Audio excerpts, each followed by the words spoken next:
आज हम लोग कबीरदास जी के साखी एवं पद के 5वें दोहे को पढ़ेंगे। इस पाठ के पिछले वीडियोस को अगर आप लोगों ने नहीं देखा है तो उसका लिंक मैंने डिस्क्रिप्शन में दे दिया है। 5वां दोहा है, सतगुरु समान कोई सगा, सोधि सही न दाती, हरि जी समान कोई हितु, हरिजन सही न जाती। सबसे पहले इस दोहे के कठिन शब्दों के अर्थ को समझेंगे। सतगुरु का अर्थ है सच्चे गुरु, समा का अर्थ है समान, सगा का अर्थ है अपना, सोधी का अर्थ है खोजने पर, और दाती का अर्थ हुआ देने वाला, दाता या देनहार। हरि यानी ईश्वर,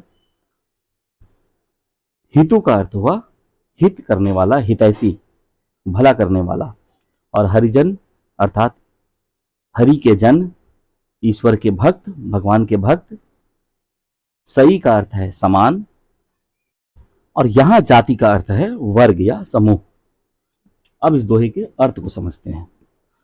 कबीरदास जी कहते हैं, सतगुरु समान कोई सगा। इस संसार में सतगुरु के समान, सतगुरु के जैसा दूसरा हमारा कोई सगा नहीं है।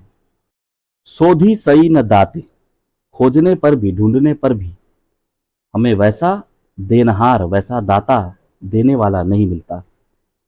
जो हमें सदगुरु देते हैं ऐसा देने वाला दूसरा कोई खोजने पर भी नहीं मिलता।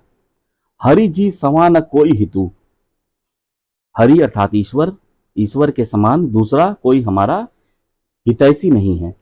और हरिजन सही न जाती, हरिजन अर्थात हरि के भक्त, ईश्वर के जो भक्त हैं उसके समान दूसरी कोई जाति नहीं है। इस दोहे में कबीरदास जी ने सांसारिक नातों को महत्वहीन बताते हुए, उसे सीमित करते हुए आध्यात्मिक संबंधों को श्रेष्ठ बताया है। इस दोहे में कबीरदास जी ने सतगुरु, ईश्वर और ईश्वर भक्त तीनों की श्रेष्ठता को स्थापित किया है। कबीरदास जी कहते हैं, संसार में हमारे कितने ही सगे संबंधी हो, माता पिता, भाई बहन, मित्र, परंतु सदगुरु के समान कोई भी हमारा सगा नहीं है, कोई अपना नहीं है। क्योंकि सदगुरु ही हमें आत्मज्ञान देते हैं, मोक्ष देते हैं, ईश्वर से साक्षात्कार कराते हैं।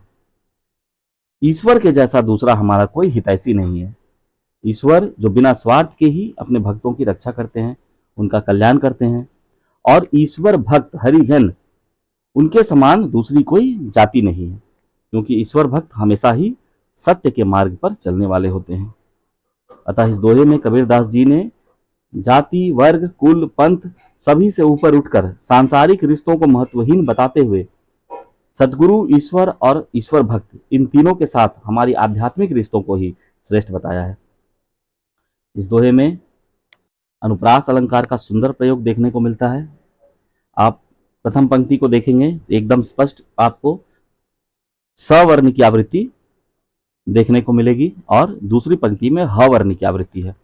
सदगुरु, समा, सगा, सोधी, सई, यहाँ सवर्ण की आवृत्ति हो रही है प्रथम पंक्ति में, और दूसरी पंक्ति में हरि, हितु, हरिजन, ह वर्ण की आवृत्ति हो रही है। तो यहाँ अनुप्रास अलंकार का सुंदर प्रयोग हुआ है। और इस दोहे में भक्ति रस और शांत रस है।